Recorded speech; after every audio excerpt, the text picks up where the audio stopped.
અમે જવાના છે સ્પેશિયલ લોકેશનમાં. તમારી સાથે બ્લોગમાં બનેલા રહેજો ને એન્જોય કરતા રહેજો. તો ચાલો આપણે અહીંયાથી ધીરે ધીરે નીકળીએ. આ બધું ખાવાનું ને એવું પતી ગયું છે અમારું હોસ્ટેલમાં. ચાલો મળીએ આગળ કન્ટિન્યુ રાખજો બ્લોગમાં. તો ગાઈસ લોક હવે અમે નેશનલ હાઈવે પર પહોંચી ગયા છે ને જલ્દી આપણે સરપ્રાઈઝ લોકેશન પર બી પહોંચી જશું. તો બનેલા રહેજો મારી સાથે.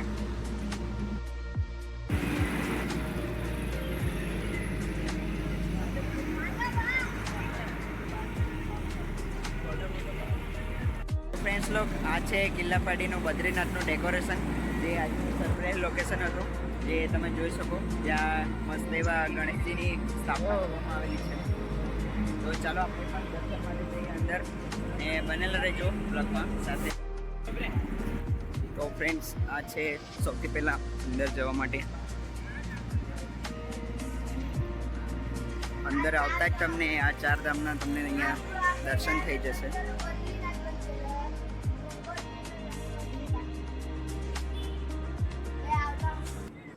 પછી તિલક પડાવીને અમે દર્શન માટે આગળ જવા લાગ્યા.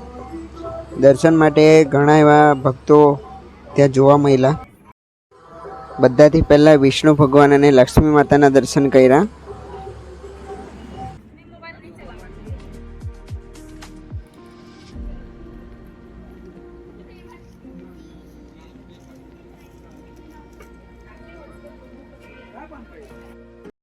પછી બપ્પાની ભવ્ય અને અતિ સુંદર મૂર્તિના તમને દર્શન થઈ ગયા. અહીંયા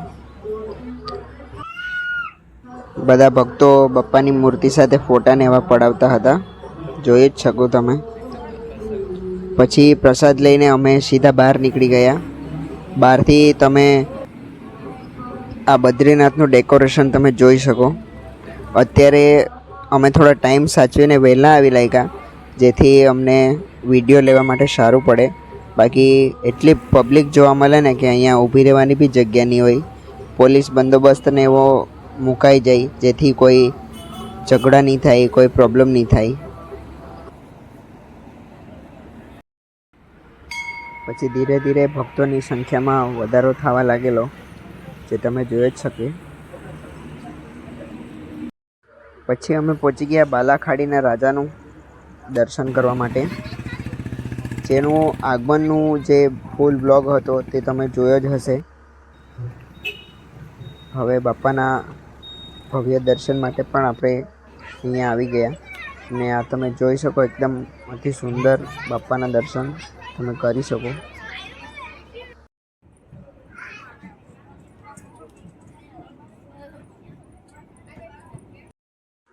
પછી ધીરે ધીરે જ્યાં જ્યાં બાપા જોવા મળ્યા ત્યાં અમે દર્શન કરીને ફટાફટ હોસ્ટેલ માટે આવતા હતા.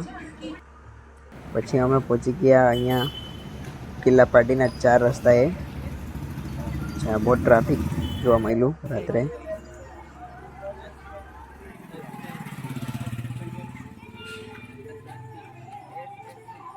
પછી આ નાની સોસાયટીના અંદર પણ બાપાની સ્થાપના કરેલી હતી, જ્યાં પણ અમે દર્શન કરવા આવ્યા.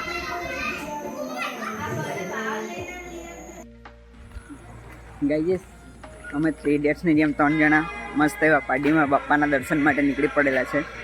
તો મજા આવી હશે તમને. એન્ડ સુધી બનેલા રહેજો. સાથે સાથે આપણે બી બાપાના દર્શન કરતા રહીશું સાથે સાથે.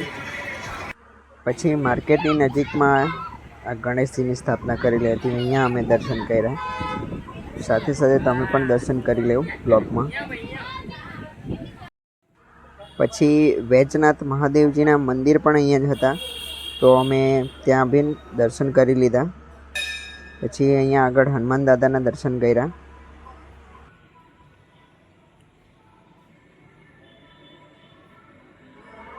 ત્યાર પછી આ ગાર્ડન પાસે ને થોડાક દોસ્તાર લોકો આરામ કર્યા કરતા હતા.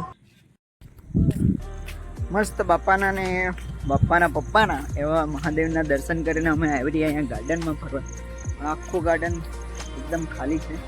અમે 3 ભૂત જ ફરતા છે ગાર્ડનમાં.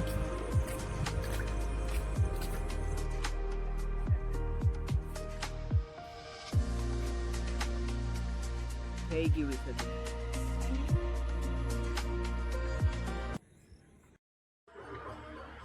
પછી અમે જરાક શોર્ટકટ મારીને અહીંયા ગેટ કૂદીને અમારી હોસ્ટેલ બાજુ નાહી આવ્યા.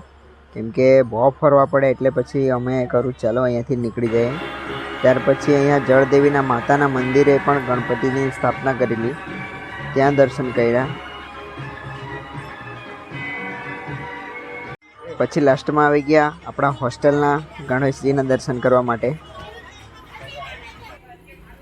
તો ગાઈઝ તમને બધાને મજા આવી હશે મસ્ત એવા બાપાના દર્શન કરીને. તો આજેનું જે સરપ્રાઈઝ લોકેશન હતું તે આ જ હતું, આપણું કિલ્લા પાટીનું બદ્રીનાથવાળું બાપાનું દર્શન.